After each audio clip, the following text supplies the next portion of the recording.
안녕하세요 여러분. 오늘은 루터의 종교개혁으로 일어난 긍정적, 부정적 영향들에 대해 알아보려고 해요. 우리는 종교개혁을 떠올렸을 때 루터를 가장 먼저 떠올리는데요. 이는 그만큼 루터가 큰 영향력을 행사했음을 알 수 있게 하는 증거죠. 그렇다면 개혁 당시 시대 상황에 대해 알아볼까요? 해당 시기의 교회의 세력은 왕의 세력에 비해 우위를 점하고 있었습니다. 교회의 세력은 시간이 지남에 따라 점차 그 세력을 불려갔는데요. 이는 왕과 필적할 만한 것이었습니다.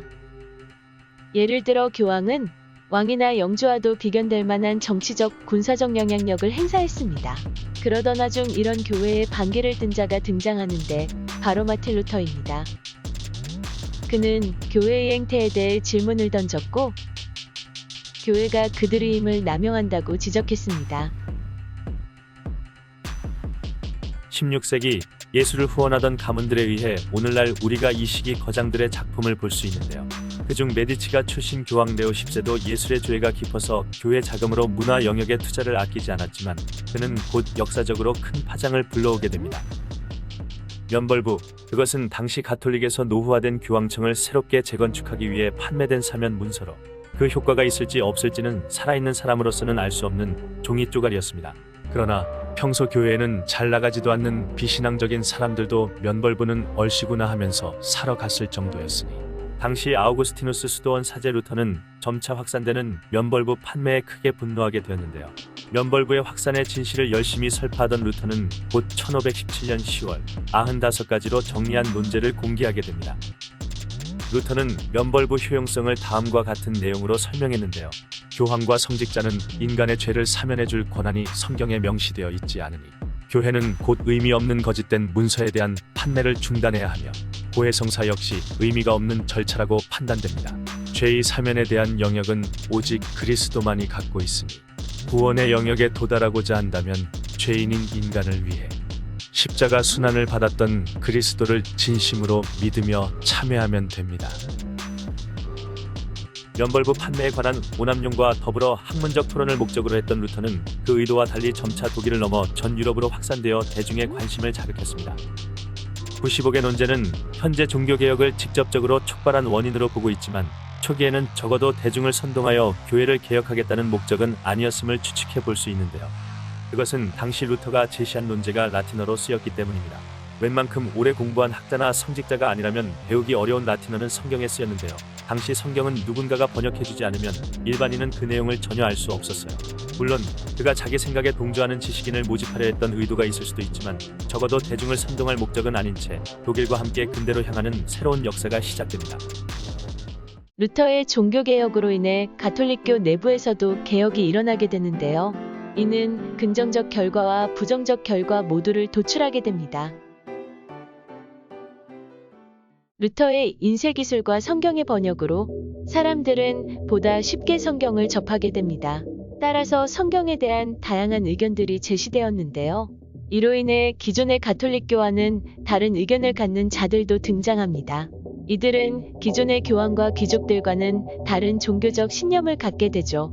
이 두 다른 의견을 갖는 무리는 결국 갈등을 빚고 전쟁에 이르게 됩니다. 이는 루터가 의도한 상황은 아니었죠. 이러한 두 의견이 대립하게 되고 결국 교회는 두 갈래로 나눠집니다. 가톨릭교와 개신교로 말이죠. 다음으로는 농민전쟁을 알아보겠습니다. 농민전쟁은 루터가 의도하지 않았지만 1920년 그가 쓴 기독교인이 자유에 의해 일어납니다. 1520년대 농민들은 영주들에 의해 극심한 착취에 시달립니다. 이러한 혹독한 상황은 농민들의 항쟁을 불러왔으나 훈련과 지휘가 부족했던 그들은 결국 학살되고 진압되었습니다. 그 가운데 일부 농민들은 종교개혁의 영향을 받게 되는데 급진 종교개혁파 일부는 농민전쟁에 가담하고 이를 반대했던 루터는 평화에 대한 충고라는 글로 영주와 농민 모두를 비판하며 전쟁을 그만두기를 충고합니다. 또한 농민들을 달래고 설교했습니다. 그러나 농민들은 전쟁을 멈추지 않았고 성과 성당들을 파괴하고 폭력을 일삼았습니다. 이에 루터는 크게 실망하며 농민들을 살인하고 강도질하는 농민 폭도들이라 칭하며 그들을 비판합니다. 그의 이러한 행동은 영주들이 농민들은 진압할 계기를 만들고 그의 개혁 또한 귀족적 성격의 개혁으로 나아가는 결과를 만들게 됩니다. 가톨릭교와 루터의 개신교가 1555년 독일 아우크스부르크에서 마침내 종교적 화해를 맺습니다. 아우크스부르크 화해 이전, 가톨릭교와 개신교는 서로 간의 종교적 이해와 화해를 위해 지속적인 제국 기회를 거듭함에도 의견의 차이를 좁히지 못하고 서로 갈등을 겪고 있었습니다. 결국 가톨릭 측의 신성 로마 제국 황제 카를 5세가 제국 내 프로테스탄트교의 제후들을 상대로 휘말칼된 전쟁을 일으킵니다. 그러나 전쟁이 쉽게 끝날 기미가 보이지 않자 고교와 개신교 측은 지속적인 군사적 충돌을 일으키는 걸로는 해결할 수 없다는 사실을 깨닫습니다. 결국 카를 5세의 동생 페르디난트 1세의 중재하에 가톨릭과 개신교 측은 1552년 파사오에서 평화회의를 열었습니다. 1552년 파사오에서 맺은 협정을 발전시켜 1555년 아우크스부르크 화해는 다음과 같이 선언됐습니다. 이제부터 개신교는 로마 가톨릭과 제국법상 동등하다. 이로써 신성 로마 제국 내의 정치적 갈등이 종식됩니다.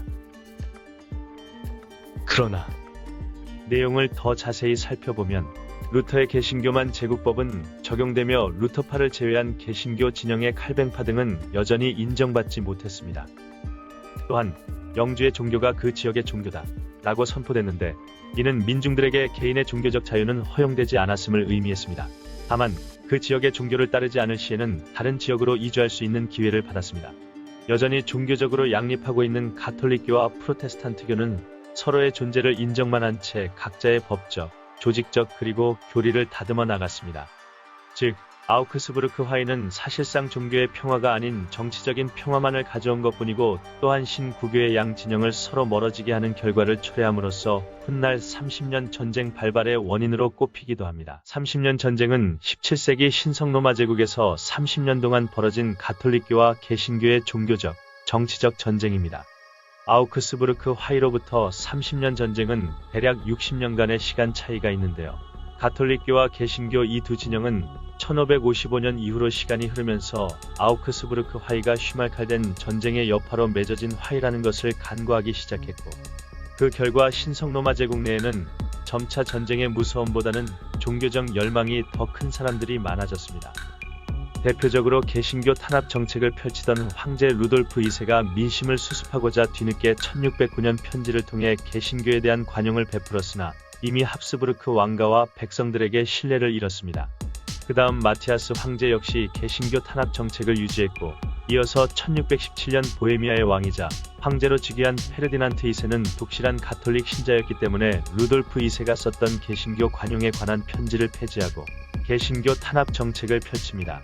지금은 체코와 슬로바키아 땅이라 불리지만 당시 보헤미아 지역의 개신교들은 이에 분노했고 1618년 5월 23일 황제의 관리들을 창밖으로 던져버리는 프라하 창밖 투척 사건이 발생합니다. 프라하 창밖 투척 사건을 계기로 발발한 30년 전쟁은 최초의 국제전쟁이자 최후의 종교전쟁입니다. 30년 전쟁은 크게 4시기, 1차 보헤미아, 2차 덴마크, 3차 스웨덴, 4차 프랑스, 스웨덴 시기로 구분할 수 있습니다. 30년 전쟁은 신성로마 제국 내의 왕국들뿐만 아니라 덴마크, 스웨덴, 프랑스, 스페인 등 당대 대부분의 유럽 국가들이 직간접적으로 참전한 최초의 국제전쟁입니다. 30년이란 시간 동안 벌어진 전쟁은 분명 중간에 끝날 기회가 몇 번 있었습니다. 먼저 1차 보헤미아 전쟁 시기에 승리한 페르디난트 2세는 막시밀리안 1세에게 프리드리히 5세가 다스리는 팔치 지역을 넘겨주기로 한 약속 때문에 전쟁은 끝나지 않게 됩니다.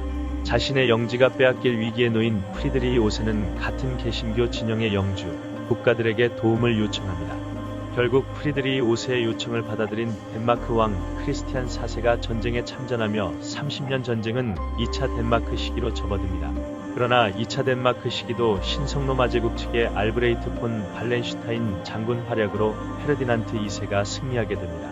그러나 승리한 페르디난트 2세는 복구령 발표라는 치명적인 실수를 저지릅니다. 복구령은 1552년 이후 개신교 영주들이 새로 획득한 교회와 관련된 재산을 모두 가톨릭에게 돌려줘야 한다는 내용입니다. 복구령의 내용을 확인한 개신교 진영의 영주들은 경악하며 이것은 정치적, 종교적 억압이라며 크게 분노하였고 개신교 진영은 다시 강하게 단결해서 가톨릭 측에 저항하게 됩니다. 결국 분노한 개신교 진영의 영주들에게 이번엔 스웨덴 왕 구스타브 2세가 접근하며 30년 전쟁은 3차 스웨덴 시기로 접어듭니다. 그러나 3차 스웨덴 시기는 예상치 못하게 구스타브 2세가 전투 중 사망하였고 발렌슈타인 장군이 적들과 몰래 휴전 협상을 벌이다 들켜 결국 처형됩니다. 결국 3차 스웨덴 시기는 페르디난트 3세가 사령관으로 등장하며 전쟁을 이끈 결과 가톨릭 측의 승리로 끝나는 듯 했습니다.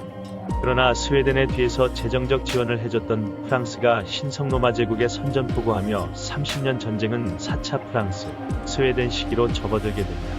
같은 가톨릭교 진영인 프랑스와 신성로마 제국 간의 전쟁을 보아 더 이상 30년 전쟁은 종교적 전쟁이 아닌 정치적, 경제적 성격의 전쟁으로 변모된 것을 알 수 있게 됩니다.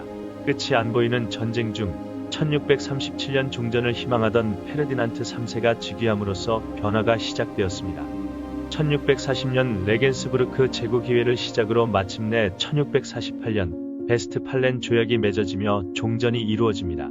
베스트팔렌 조약 이후로 종교적 갈등은 더 이상 국제 문제의 중요한 자극이 되지 못했고 30년 전쟁은 최후의 종교 전쟁으로서 오늘날까지 그 의의를 지니게 됩니다. 베스트팔렌 조약으로 30년 전쟁은 종식하게 되었고 기존 아우크스부르크 화의에서 한 단계 진일보하여 그동안 인정받지 못했던 개혁파들이 신앙의 자유를 인정받고 개인 역시 종교 선택의 자유가 주어집니다.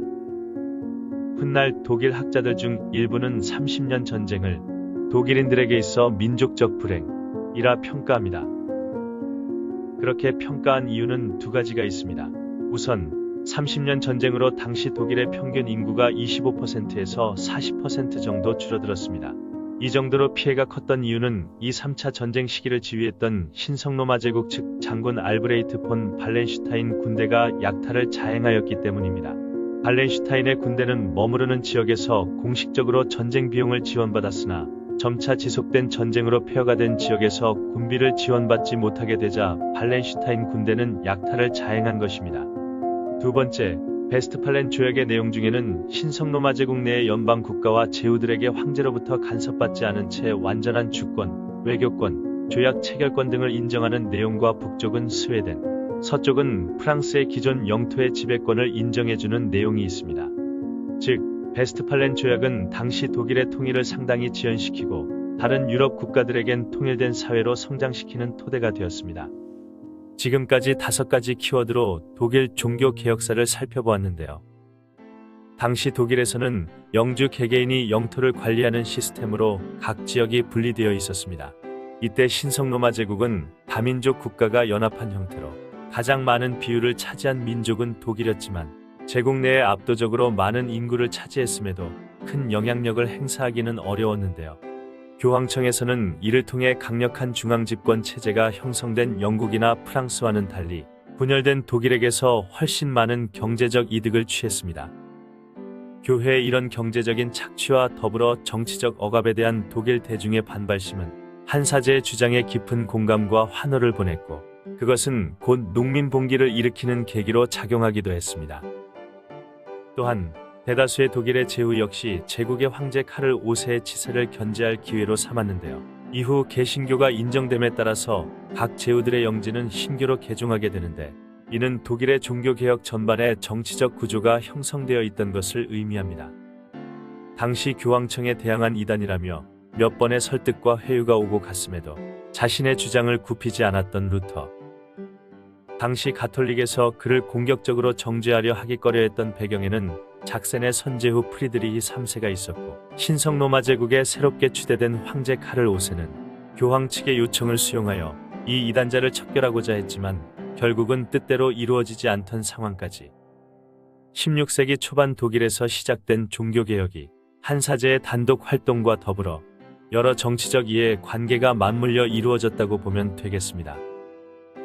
처음 루터가 의도했던 학문적 교류는 교황 지지 세력과 지속적인 신학적 논쟁을 통해 완전한 교회 개혁으로 이어졌지만 그는 끝내 로마 가톨릭을 상대로 개신교가 승리하는 것을 보지 못한 채 1546년 자신의 고향 아이슬레벤에서 눈을 감았습니다.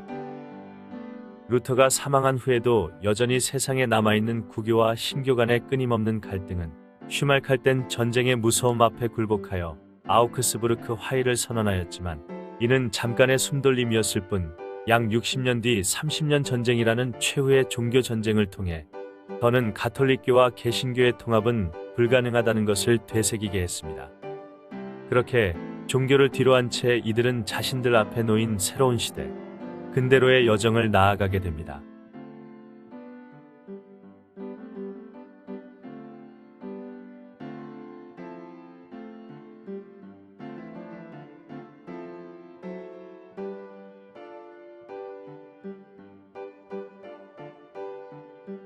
끝까지 시청해주셔서 감사합니다.